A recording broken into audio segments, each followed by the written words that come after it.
to the point aja openingnya. Saya rasa ini adalah salah satu gejala trauma yang banyak orang nggak tahu, even professionals. Apa itu? Simak bumper dulu.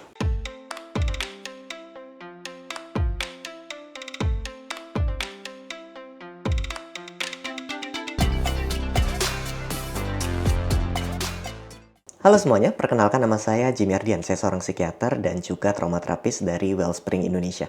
Hari ini saya mau bahas salah satu gejala trauma yang banyak banget yang nggak tahu, bahkan profesional. Kenapa saya bilang bahkan profesional? Karena saya baru sadar ini adalah bagian dari gejala. So, ceritanya saya lagi nulis disertasi bareng rekan saya. Rekan saya ngambil S3 juga, tapi di tempat yang berbeda. Dan karena kita banyak diskusi, dia comes up dengan konsep ini. Kayaknya bukan comes up, dia menemukan konsep ini di dalam jurnal yang dia baca, jadi bukan dia menciptakan. Teman saya namanya Dr. Matius Dimas. Anyway, apa konsep yang dia baca itu yang kelihatannya adalah gejala trauma? Hari ini kita mau kenalan dengan yang disebut centrality of event. Apa itu? Yaitu sejauh mana seseorang menjadikan sebuah peristiwa buruk atau trauma untuk menjadi identitas dan cara pandang baru bagi dirinya. Jadi bayangin dulu kalau hidup kita tuh kayak buku cerita gitu. Normalnya kan buku cerita punya banyak bab ya. Ada bab opening, ada bab masa kecil, hobi, pekerjaan, teman, konflik, resolusi, dan lain sebagainya, dan lain sebagainya, dan lain sebagainya. Sampai nanti di endingnya hidup bahagia selamanya, kan gitu dong. Namun bagi seseorang yang punya trauma, yang punya centrality of event yang tinggi, maka seakan-akan buku ini hanya berisi tentang kejadian tersebut. Sampulnya begitu, judul babnya begitu, sampai endingnya juga begitu. Sama aja. Orang dengan centrality of event yang tinggi menggunakan trauma sebagai titik acuan hidupnya. Contoh kalau seseorang pernah gagal dalam bisnis. Gagal dalam bisnis kan sebenarnya hal yang common ya. Semua orang yang berbisnis pernah gagal. Tapi bagi orang yang punya centrality of event yang tinggi, maka kegagalan tadi seakan menjadi kacamata dalam hidupnya. Jadi ketika mau mulai hal baru, justru yang dipikirannya adalah nanti gagal seperti dulu. Nah, gagalnya tuh jadi referensi. Bayangin ini juga bukan tentang gagal. Bayangin misalnya ini tentang dibully. Seseorang pernah dibully, direndahkan, dianggap dikucilkan, begitu lalu ketika tumbuh dewasa, menjadi besar dan berdaya, justru cara pandangnya berdasarkan konteks tadi. Nanti aku ditinggalkan seperti dulu. Nanti aku diketawain seperti dulu. Seakan peristiwa tadi itu sentral hidupnya dan referensi itu selalu mencakup dari situ gitu. Yang pertama adalah tentang referensi utama. Yang kedua, centrality of event bicara soal peristiwa tersebut jadi bagian dari inti identitas. Anyway, identitas kita kan nggak benar-benar satu ya. Maksud saya adalah saya sebagai psikiater, saya adalah sebagai ayah, saya adalah suami, saya adalah anak, saya adalah influencer, saya adalah macam-macam. Itu semua adalah bagian dari identitas dan masing-masing identitas ya kadang bertolak belakang satu dengan yang lain dan biasa aja. Nah, jadi ketika kita bicara centrality of event menjadi bagian dari inti identitas, itu menjadi inti identitas satu atau beberapa identitas kita. Contohnya, kejadian tadi yang pernah terjadi di masa lalu itu tidak menentukan kejadiannya. Maksudnya, contoh gagal bisnis tadi. Kegagalan bisnis itu bukan bicara soal bisnisnya gagal, tapi aku pebisnis yang gagal. Nah, udah beda kan? Lebih jauh lagi kalau identitas yang lebih besar lagi bermasalahnya. Jadi, aku orang yang gagal. Nah kan? Jadi centrality of event-nya dianggap sebagai bagian dari inti identitas. Aku orang yang, itu repot banget. Dan ini terjadi pada banyak kasus trauma yang lain. Misalnya traumanya terkait abuse, atau terkait abandon, ditinggalkan, atau orang-orang yang mengalami kejadian ini seringkali menjadikan kejadian-kejadian traumanya sebagai inti dari identitas. Aku tidak berharga, aku sudah buruk, gitu-gitu kira-kira. Eventnya bukan bicara soal event lagi, eventnya bicara soal identity. Nah, yang ketiga, centrality of event punya ciri hidup manusia seakan-akan ada garis waktunya, dan garis waktu itu adalah kejadian tersebut. Jadi kita bicaranya sebelum kejadian dan sesudah kejadian. Sebelum ibuku meninggal, aku orang yang setelah ibuku meninggal, aku ngalamin. Sebelum aku ngalamin, aku orang yang setelah aku ngalamin, aku jadi. Nangkep maksud saya ya? Seakan-akan hidup terbagi menjadi dua bagian utama. Sebelum dan sesudah. Seakan peristiwa ini adalah sentralnya. Dan bayangkan, kejadian ini seakan menjadi titik balik hidupmu. Karena banyak banget yang mikir kayak gini dan dipikir ini tuh normal.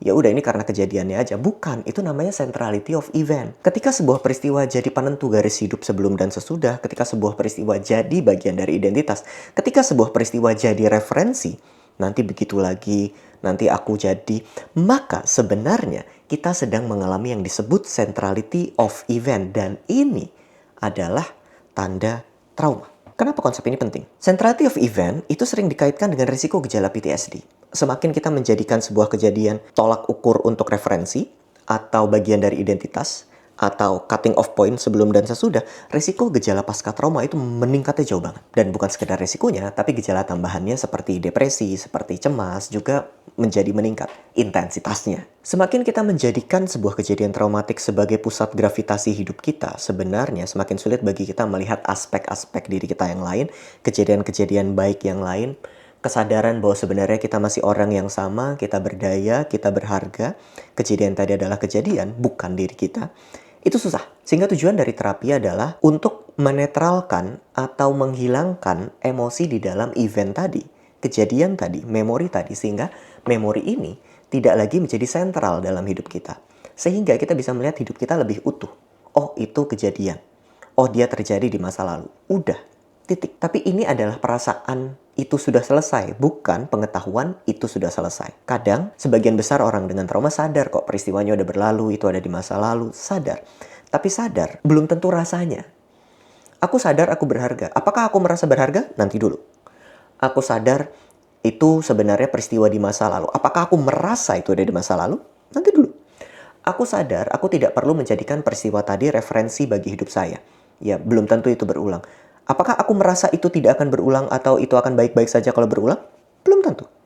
Sehingga merasa itu berbeda dengan sadar. Yang kita butuhkan bukan sekedar aku sadar, tapi aku juga merasa. Aku merasa aku boleh tutup buku, aku merasa itu sudah berakhir, aku merasa itu bukan bagian dari identitas, itu peristiwa saja. Aku merasa itu bukan peristiwa sentral, nggak ada sebelum dan sesudah di situ. It is just it is. Aku juga ngerasa itu bukan referensi utama dalam hidupku. Terlalu banyak referensi lain.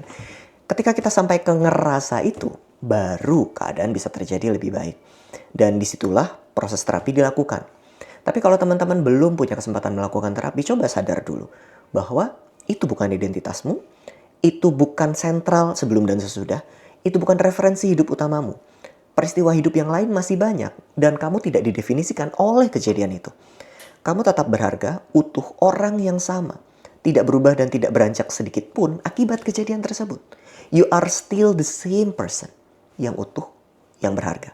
Nah, jadi kita belajar hari ini soal centrality of event. Tidak, itu bukan peristiwa sentral, jangan jadikan itu identitasmu. Gitu kira-kira. Nah teman-teman, buat yang mau belajar untuk melepaskan emosi dari dalam memori supaya memorinya nggak jadi sentral lagi, buat teman-teman yang mau belajar lebih jauh, bisa baca di buku Pulih dari Trauma atau klik join untuk membership di YouTube channel ini, karena di sana akan ada strategi trauma processing terapi yang lebih praktis yang bisa dilakukan sendiri untuk memproses memori-memori traumatik sehingga nggak jadi sentral dalam hidup kita.